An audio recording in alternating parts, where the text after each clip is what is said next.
Welcome, ladies and gentlemen, to a new episode of Africa Today, where we get you the latest news and events taking place on the African scene. And we will start off with our major top stories and reports.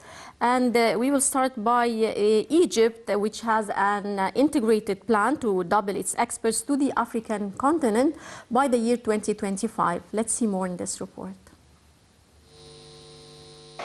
Egypt has set an integrated plan to double exports to African continent by the year 2025 in light of the directives of President Abdel Fattah el-Sisi that were revealed in a memorandum submitted by the government to the parliament. A memorandum was submitted by Ministry of Planning led by Dr. Hala Saeed to the African Affairs Committee in the House of Representatives, headed by Representative Sherif El-Gabali, refers to the measures taken to implement the directives of the political leadership to expand exports to the African continent. The memo is based on the Prime Minister's decision number 263 of 2021 to form a committee to prepare a strategic plan for the development of Egyptian exports to the African continent by 2025, and the Ministry of Planning and Economic Development in cooperation with ministries and concerned agencies. During the attendance of Minister of Planning Dr. Hala Saeed, the committee's meeting this week, she indicated that the most prominent goals of the strategy are to double Egyptian exports to African continent to reach $10 billion by 2025. The government memorandum sheds light on the stages of implementing the plan, starting from the current year 2022 until 2025, as 10 African countries are targeted during the period January 2022 to December 2022, and 8 countries during the period January 2023, June 2024, and then from 7 to 12 countries during the period July 2024 to December 2025. The memorandum enumerated the objectives of the executive plan within the framework of the state strategy to move towards Africa, foremost among which is maintaining Egypt's share in the current export market, developing new export markets to support production and employment, doubling Egyptian exports to Africa by 2025, supporting the small and medium industry sector, and promoting Egyptian investments in sectors. Welcome back, ladies and gentlemen, and moving on to Libya. A United Nations Libya official is seeking agreement and arrangements this month on election laws and constitutional arrangements. More details.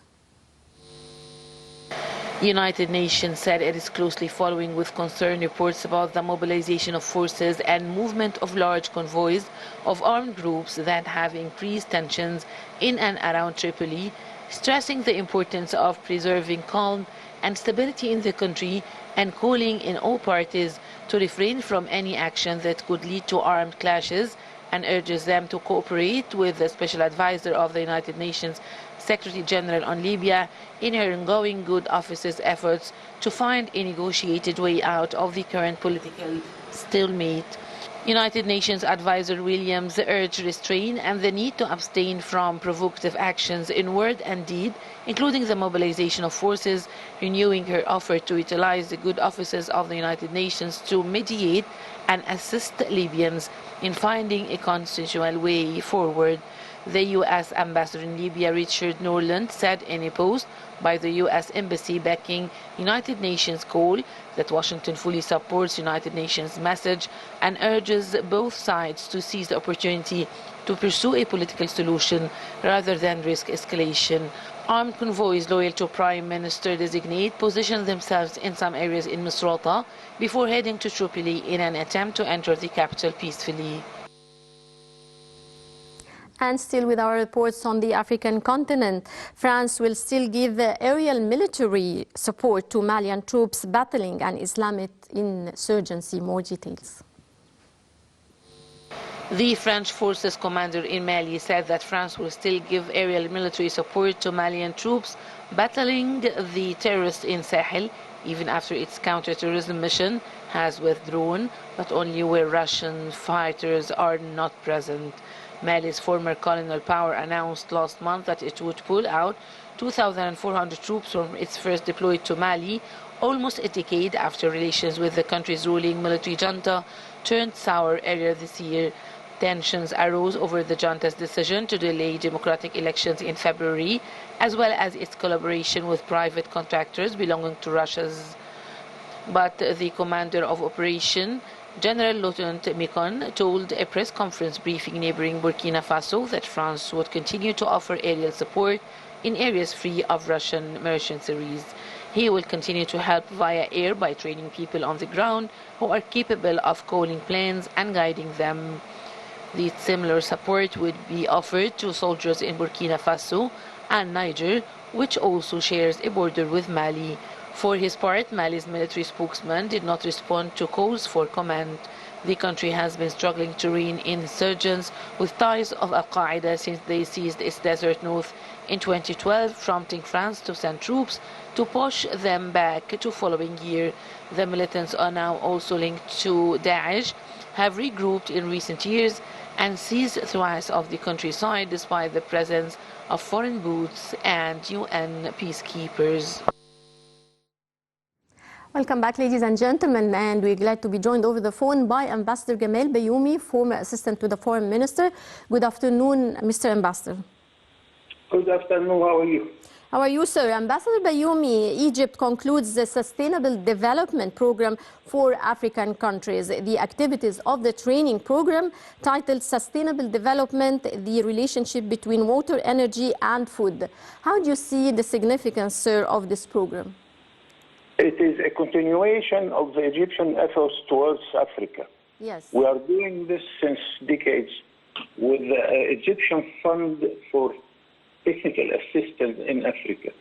And we did it in a quite good job. Yes. Now we need to accelerate this process. And we come to investment and new fields of cooperation. Now we have this agency of partnership with Africa.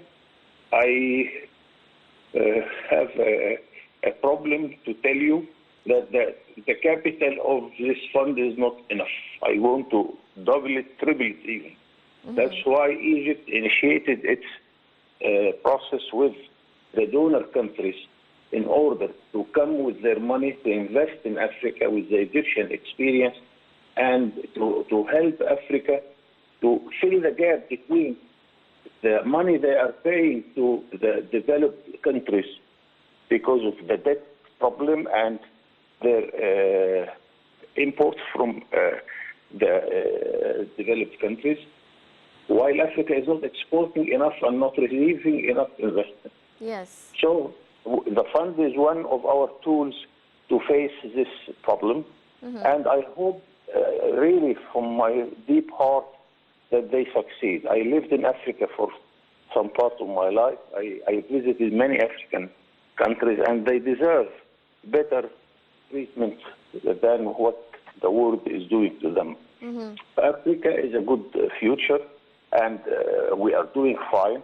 Now we during the presidency of our President Fattah el-Sisi to the African Union, we established the largest free trade area in the world, 1,200 million inhabitants, with a big ability to import, export, receive investment, and so. So I hope all the success for our agency, yes. And I think it's a good choice for us in order to deepen and widen our relations with Africa. Mm-hmm. Right. Mr. Ambassador, the Egyptian Agency for Partnership for Development asserted the importance of the cooperation between the Ministries of Foreign Affairs and Water Resources and Irrigation in implementing several capacity-building programs for African countries. How far is this type of cooperation feasible?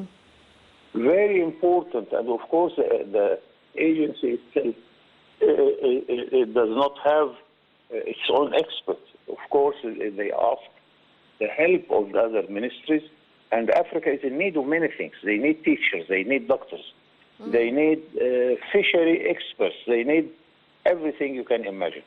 So it's quite normal what you are saying, that a sort of cooperation between several ministries on our side, and I always think that whenever the cooperation is at its best position, then the results also can come at the best we can imagine. Right. Egypt aims to develop rapid plans to increase intra-regional cooperation in the field of trade and benefit from Africa's resources at the same time. How far is this feasible, sir?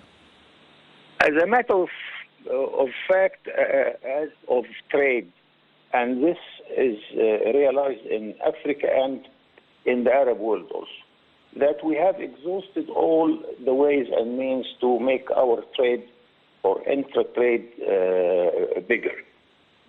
But I realize that we do not produce all what we need. 70% of what Africa is importing, no African country is producing. So the answer here, or the word, is to invest on those fields where we can produce instead of importing from foreign countries. And we have many opportunities to produce things which we import, but we can produce it better, we can produce it cheaper. Yes, so right. Investment is the word here. Right. Well, I would like to thank you very much, Ambassador Gamal Bayoumi, former assistant to the Foreign Minister. Many thanks for your insight, and viewers, that brings us to the end of this edition of Africa Today. Many thanks for watching.